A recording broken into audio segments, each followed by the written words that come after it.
Unacademy. Let's crack it.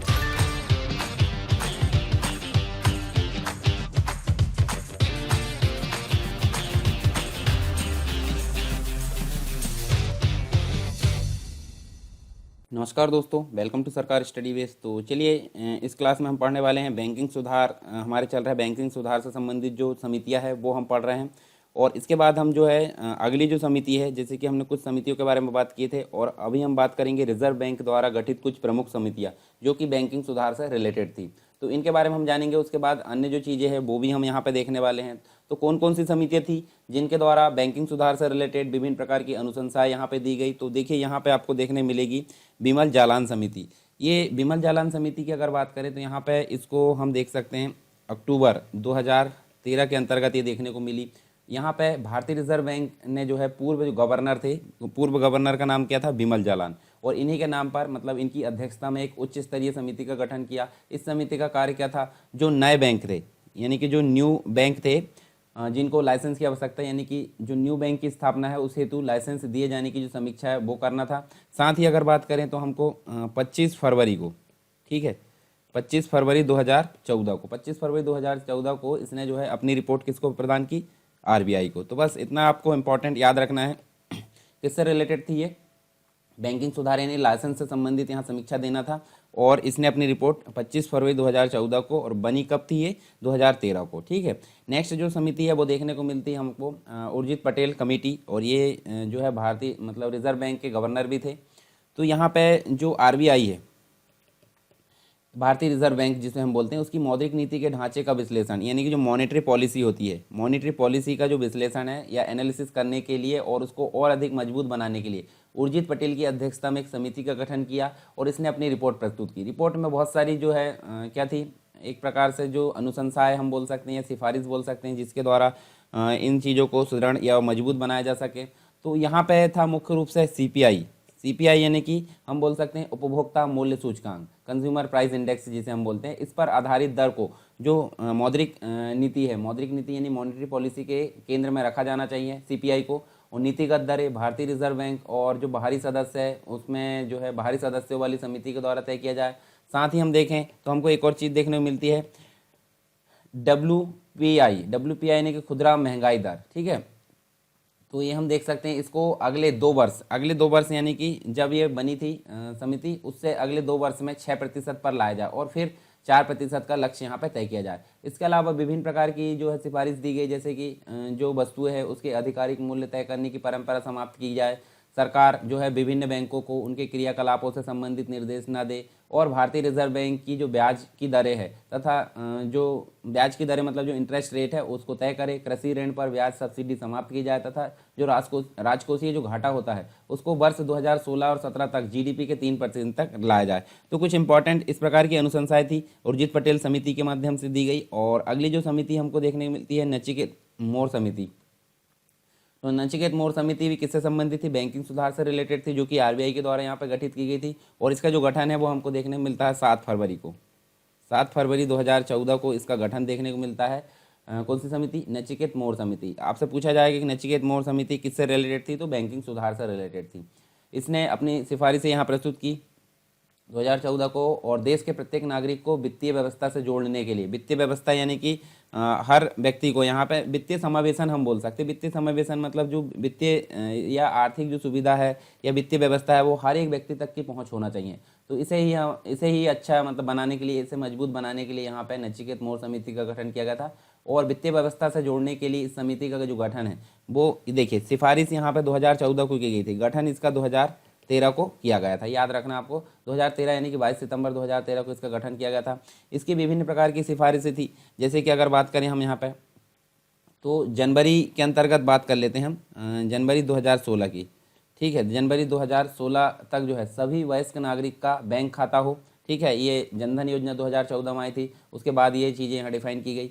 फिर किसी भी स्थान से, मतलब जहाँ व्यक्ति रह रहा है उससे अगर 15 मिनट की दूरी तक बैंक ना हो, मतलब बैंक की सुविधा ना हो, तो बैंक की शाखा वहाँ पर खोली जाए, एटीएम वगैरह, इस प्रकार की व्यवस्था यहाँ पे या सिफारिश दी गई। हर गरीब को उसकी सुविधा के अनुसार रेंट की व्यवस्था यहाँ पे उपलब्ध हो, मतलब कोई भी रेंट से अछूता ना रहे। गरीब परिवार को कम प्रीमियम जो दर है उस पर बीमा, मतलब जो इंश्योरेंस है उसकी फैसिलिटी यहाँ प्रोवाइड की जाए। आधार नंबर के साथ, आधार नंबर आपको पता है, ठीक है, आधार नंबर के साथ जो अकाउंट नंबर है उसको लिंक किया जाए, ये चीज़ें इसके अंतर्गत देखने मिली। एनबीएफसी होती है यानी कि नॉन बैंकिंग जो फाइनेंशियल कंपनी होती है, जिसे गैर बैंकिंग वित्तीय कंपनियां बोलते हैं, उसको बैंकों के एजेंट के रूप में काम करने की अनुमति दी जाए। और जो गरीब व छोटे उद्यमी होते हैं, जो उद्योगपति होते हैं, उनको ऋण देने के लिए नए पेमेंट बैंक हम आगे पढ़ेंगे, उसकी व्यवस्था की जाए। तो विभिन्न प्रकार की सिफारिशें थी जो कि नचिकेत मोर समिति के द्वारा यहाँ पे दी गई। इसके बाद एक और समिति देखने को मिलती है, मालेगांव समिति। मालेगांव समिति क्या थी, तो देखिए इसकी अगर बात करें तो ये जो है भारतीय रिजर्व बैंक यानी कि आरबीआई, ठीक है, भारतीय रिजर्व बैंक ने केंद्रीय बोर्ड के जो पूर्व सदस्य है वाई एच मालेगाम, इन्हीं की अध्यक्षता में इनके नाम से एक जो है विशेषज्ञ समिति का गठन किया। और ये जो परिसंपत्ति वर्गीकरण और बैंकों के क्रेडिट पोर्टफोलियो के विनियमन में देखे गए जो बड़े विचलन थे, गड़बड़ी थी, उसको यहाँ पे ठीक करने के लिए तथा भारतीय बैंकिंग प्रणाली में धोखाधड़ी की बढ़ती घटनाओं को देखते हुए इस समिति का गठन किया गया। तो ये समिति हम देख सकते हैं यहाँ पे कितने प्रकार की समिति हमने देखे, 4 समितियाँ यहाँ देखें। कुछ अन्य समितियाँ भी है जो कि आरबीआई के मतलब यहाँ पे जो है किसके द्वारा गठित की गई, आरबीआई के द्वारा गठित की गई। परंतु हम अब देख लेते हैं टोटल मिलाकर कौन सी जो कंप्लीट रूप से हमने अभी पीछे देखे थे, उनको हम यहाँ पे एक थोड़ा ओवरव्यू देख लेते हैं, जो कि बैंकिंग क्षेत्र में सुधार से संबंधित समिति जो हमको देखने को मिलती गठित है ना। अब देखिए गोयपुरिया समिति के बारे में हमने बात की, 1991 में इसका गठन किया गया था, ग्राहक सेवा में सुधार के लिए इसका गठन किया गया था। ये बेसिक कॉन्सेप्ट आप याद रखिए, जो प्रीलिम्स एग्ज़ाम है या फिर जो अन्य जो एग्ज़ाम्स है जिसके लिए आप जो अन्य एग्ज़ाम की तैयारी कर रहे हैं, तो उसमें भी ये काम आने वाला है। घोष समिति का गठन 1993 में किया गया था और ये जो है बैंकों में भ्रष्टाचार व जालसाजी को रोकने के लिए की गई थी। नायक समिति का गठन 1993 में किया गया था, लघु एवं मध्यम उद्योगों को ऋण उपलब्ध कराने के लिए इसका गठन किया गया था। आर के गुप्ता समिति, ठीक है, और यहाँ देखिए 1997 में इसका गठन किया गया और किस विषय से संबंधित सुझाव के लिए किया गया था, कृषि के लिए ऋण प्रणाली में सुधार के लिए किया गया था। तारापोर समिति 1998 में गठित की गई थी, विदेशी विनिमय में रुपये की पूंजी खाता परिवर्तनीयता हेतु इसका गठन किया गया था। फिर खान समिति की अगर बात करें तो खान समिति हमको देखने को मिलती है, ये 1998 में की गई थी और यूनिवर्सल बैंकों के कोरम पूर्ति हेतु इसका मतलब इस विषय संबंधित सुझाव के लिए इसका गठन किया गया था। वर्मा समिति की अगर बात करें तो 1999 में हम देखें तो 1999 में इसका गठन किया गया था और कमज़ोर बैंकों की समस्याओं के समाधान के लिए इसका गठन देखने को मिलता है। इसके बाद हम देखें तो नेक्स्ट हमको देखने को मिलती है रेड्डी समिति। रेड्डी समिति भी बैंकिंग सुधार से रिलेटेड थी और ये जो हमको देखने को मिली 2001 में। छोटी बचतों से जुड़ी जो व्यवस्था है उसमें सुधार हेतु इस विषय पर विचार के लिए इसका गठन किया गया था, सुझाव देने के लिए।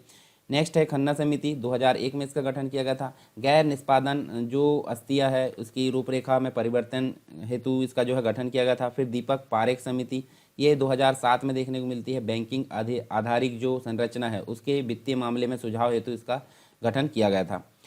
डी सुब्बाराव समिति 2009 में गठित की गई थी। मौद्रिक नीति जो मॉनेटरी पॉलिसी होती है उस पर तकनीकी सलाह देने हेतु इसका जो है गठन किया गया था। दामोदरन समिति 2011 में गठित की गई थी।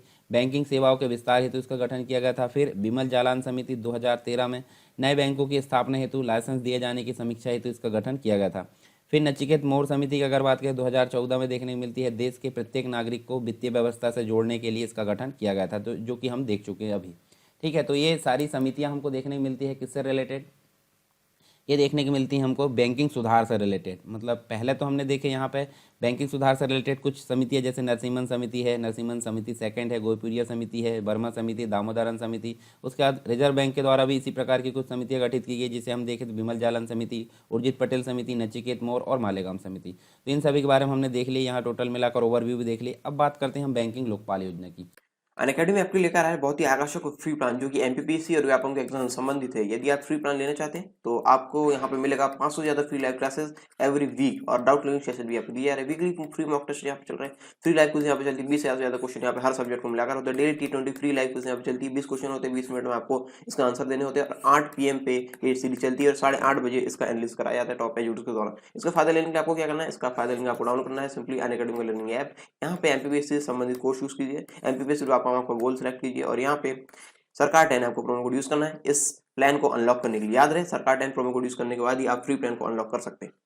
और यदि आप प्लस बैचेस के साथ जाना चाहते हैं अपनी ऑल राउंड प्रिपरेशन के लिए तो यहाँ पे विभिन्न प्रकार के बैचेस चल रहे हैं। प्रीलिम्स के यहाँ पे अल्टीमेट 60 डेज का क्रैश कोर्स यहाँ पे चल रहा है, संपूर्ण ज्ञान, जो कि यदि आप रिवीजन कर रहे हैं तो इसके लिए आपके लिए आवश्यक है। और यदि आप संकल्प एमपीपीएससी 2020 में जुड़ रहे हैं तो इसके लिए आपको डाउट क्लियरिंग सेशन यहाँ पे एक्स्ट्रा मिलेंगे और वीकली 12 सेशन यहाँ पे सब्जेक्ट वाइज लग रहे हैं यदि आप ऑलरेडी रिवीजन कर रहे हैं तो। मेगा बैच स्टार्टिंग सून है यहाँ पे और एमपीपीएससी की तैयारी आप शुरू से करना चाहते हैं तो 10 महीने का फाउंडेशन बैच यहाँ पे शुरू हो रहा है। यहाँ पे टेस्ट सीरीज वगैरह भी चलेगी। स्वप्न पूर्ति बैच उन लोगों के लिए है जो यहाँ पे 2019 का प्रीलिम्स क्वालिफाई किए हैं और अपने सपनों को साकार करके एमपीपीएससी की जो मुख्य परीक्षा है उसमें उत्तीर्ण होना चाहते हैं। इसमें साथ ही साथ आपको उत्तर लेखन का अभ्यास कराया जाएगा टॉप एजुकेटर्स के द्वारा। आप इन टॉप एजुकेटर द्वारा आप पढ़ सकते हैं, आप देख सकते हैं। और इस सब्सक्रिप्शन प्राप्त करने के लिए आपको अनअकैडमी के लर्निंग ऐप में जाकर एमपीपीएससी ऑप्शन संबंधित गोल में प्लस कोर्स में जाना है और यहाँ पे गेट सब्सक्रिप्शन ऑप्शन में क्लिक करके आपको इस प्रकार की विंडो यहाँ पे दिखेगी और आप यहाँ पे अपने अनुसार यहाँ पे जो प्लान है वो ले सकते हैं। और याद रहे सरकार 10 प्रोमो कोड यूज करने पर आपको 10% का डिस्काउंट मिल जाएगा। और देर किस बात की, download Unacademy app now to let's crack MP and exams. तो बैंकिंग लोकपाल योजना हम देख लेते हैं, यहाँ पे काफ़ी इंपॉर्टेंट है। ठीक है, बेसिक चीज़ें इसके बारे में जान लेते हैं जो कि आपको बहुत काम आने वाली है। ठीक है, तो बैंकिंग लोकपाल योजना क्या थी, ये सारी चीज़ हम देखते हैं। इसको बैंकिंग ओम्बुड्समैन स्कीम भी बोला जाता है। और बैंकों में जो ग्राहक सुविधा होती है, ग्राहक सुविधा मतलब ग्राहकों से रिलेटेड जो भी समस्या होती है, असुविधा होती है ग्राहकों को, तो उन्हीं समस्याओं के समाधान के लिए, मतलब जो भी ग्राहकों संबंधित सभी समस्याएं थी, उन्हीं सभी समस्याओं के समाधान हेतु तथा बैंकों को और अधिक ग्राहक उन्मुख यानी कि ग्राहकों के प्रति रुझान बढ़ाने या उनको अच्छी सुविधा प्रदान कराने के लिए रिजर्व बैंक के द्वारा यहाँ पे 14 मतलब रिजर्व बैंक मतलब आरबीआई के द्वारा 14 जून 1995 को, ठीक है, यहाँ पे क्या किया गया, बैंकिंग लोकपाल योजना का प्रारंभ किया गया। और यह योजना रिजर्व बैंक के अंतर्गत संचालित होती है। विवादों को शीघ्र तथा कम खर्च में निपटाने की कानूनी शक्तियों के साथ यह एक स्वतंत्र संस्था मानी जाती है। उसके अलावा बात करें तो रिजर्व बैंक द्वारा पूरे देश में 15 बैंकिंग ओम्बुड्समैन यानी कि 15 बैंकिंग जो लोकपाल है उसको स्थापित किया गया। और यदि किसी ग्राहक को बैंकिंग सेवा में त्रुटि मिले या कोई गड़बड़ी मिले या फिर जो उसके साथ जो एग्रीमेंट किया गया, जो वायदा किया गया है, उसको अगर पूर्ति ना हो, जो वायदा किया गया, जो भी मतलब शर्त वहाँ पे देखी गई है ग्राहकों के साथ, उसके अनुरूप अगर सेवा प्राप्त ना हो तो वह अपनी शिकायत बैंकिंग लोकपाल को दे सकता है, यानी बैंकिंग ओम्बुड्समैन के पास वो अपनी शिकायत लेकर जा सकता है। तो यहाँ देखिए 3 फरवरी 2009 को देखने को मिलता है। तो यहाँ पे जो आरबीआई है, 3 फरवरी 2009 को आरबीआई यानी रिजर्व बैंक के द्वारा ओम्बुड्समैन संशोधन प्रस्ताव लाकर इस व्यवस्था को और अधिक प्रभावी तथा जन उन्मुख यानी कि जनता के उन्मुख यहाँ पे बनाया गया और इसको बनाने के लिए शिकायतों का दायरा और बढ़ा दिया गया। साथ ही हम देखें तो बैंकों में आंतरिक लोकपाल योजना 2018 में, बैंकिंग लोकपाल योजना हमको 2018 के अंतर्गत यह अनिवार्य है कि बैंक जो है आंतरिक लोकपाल का कार्यकाल, मतलब बैंक के आंतरिक लोकपाल का जो कार्यकाल है वो कितना होगा, इसका कार्यकाल 3 से लेकर 5 वर्ष निश्चित किया जाएगा और जिसका नवीनीकरण नहीं किया जा सकता। आंतरिक लोकपाल को केवल जो रिजर्व बैंक है उसकी पूर्व सहमति, मतलब जो रिजर्व बैंक यानी आरबीआई है उसकी पूर्व सहमति से ही हटाया जा सकता है। इसके अलावा किसी अन्य के द्वारा इसको हटाया नहीं जा सकता। साथ ही आंतरिक लोकपाल को दिए जाने वाले जो पारिश्रमिक है, जो भी चीज़ उसके द्वारा सेवा मतलब जो वेतन भत्ता पारिश्रमिक दी जाती है, उसका निर्णय कौन करेगा, उसका निर्णय करेगा जो निर्णय बोर्ड है, निर्णय बोर्ड के द्वारा इसका निर्णय किया जाएगा। ठीक है, और इसकी उप समिति द्वारा इसका निर्णय किया जाएगा, निर्णय बोर्ड की, ना कि किसी अन्य व्यक्ति के द्वारा।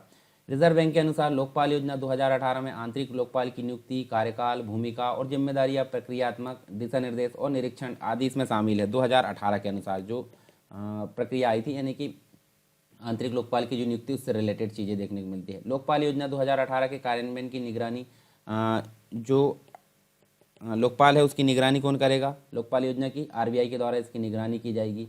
ठीक है, निरीक्षण और बहुत सारे जो अन्य कार्य है वो इसके द्वारा किए जाएंगे। तो ये सारी चीज़ हमको देखने मिलती है बैंकिंग लोकपाल योजना के तहत।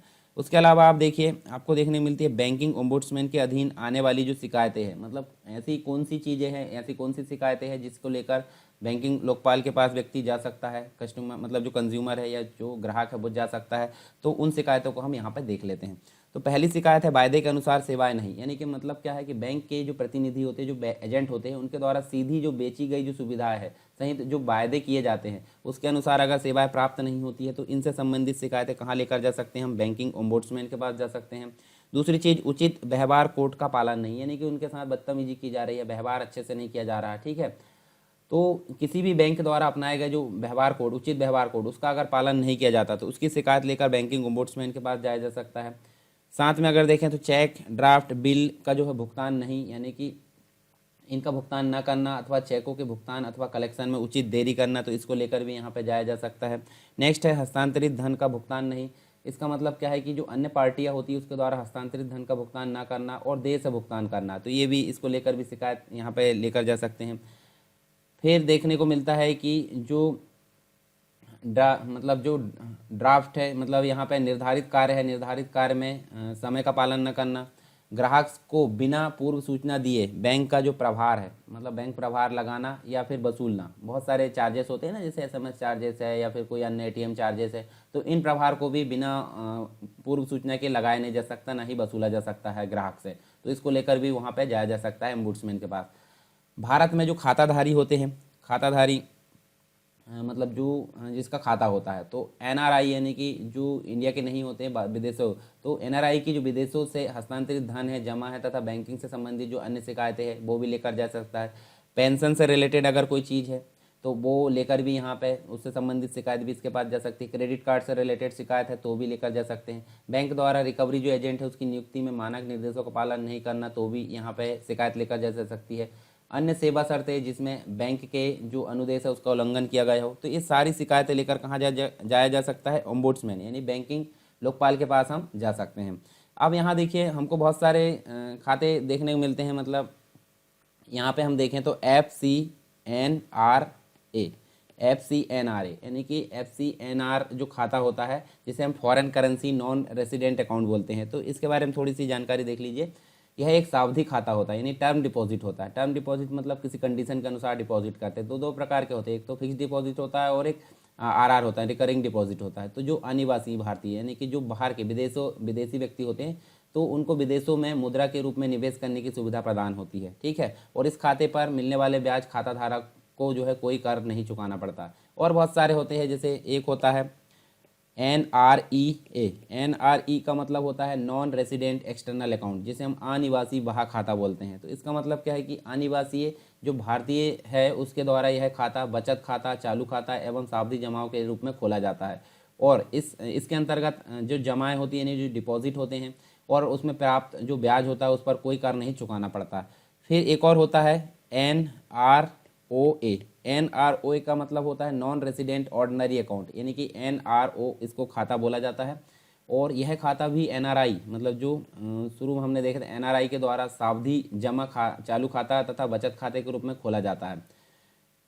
कुछ होती है जो NBFC होती है, NBFC यानी कि नॉन बैंकिंग फाइनेंशियल कंपनी जो होती है, जैसे हम गैर बैंकिंग वित्तीय कंपनियां बोलते हैं।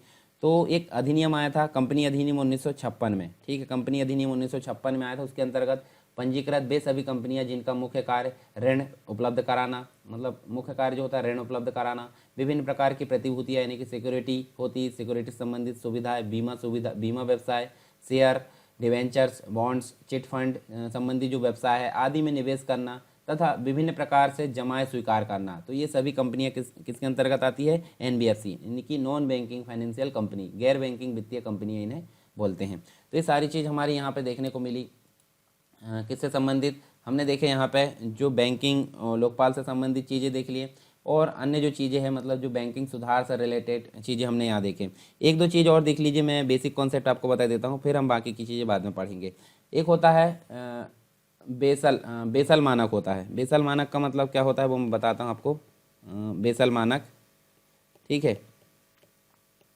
तो बेसल मानक होता क्या है, एक सन यानी कि एक समय था 1974 के आसपास। तो इसमें जर्मन बैंक ऑफ स्टेट जो है वो विफल हो गया। तो उसके पश्चात जो G10 कंट्री थी, G10 कंट्री आपको पता होगा, जिसके अंतर्गत Belgium, Canada, France, Germany, Italy, Japan, Netherlands, Switzerland, Britain तथा अमेरिका, ये सभी कंपनी आती है। इन्होंने पूंजीगत बैंकों तथा जो गैर बैंकिंग मानकीकृत है मानक जो स्टैंडर्ड होते हैं उन नियमों के मुद्दे पर एक नए दिशा निर्देश हेतु यहाँ पे प्रयास किया। और इसी क्रम में इन देशों ने लग्जमबर्ग एक जगह है, इसके साथ मिलकर उसमें जो है वर्ष 1974 में लग्जमबर्ग के साथ में मिलकर बैंक फॉर इंटरनेशनल सेटलमेंट, जिसे हम BIS के नाम से जानते हैं, तो बैंक फॉर इंटरनेशनल सेटलमेंट के तत्वावधान में basal committee on banking supervision, basal committee on banking supervision, ठीक है, इसका गठन किया। और इसे ही हम क्या बोलते हैं, बेसल मानक कहा जाता है। और इसके अंतर्गत 3 सेट होते हैं, यानी कि बेसल मानक 1, बेसल मानक 2, बेसल मानक 3। तो तीनों हम बाद में जब टाइम मिलेगा आगे तो उसको हम विस्तार से वहाँ पे जान लेंगे, ठीक है।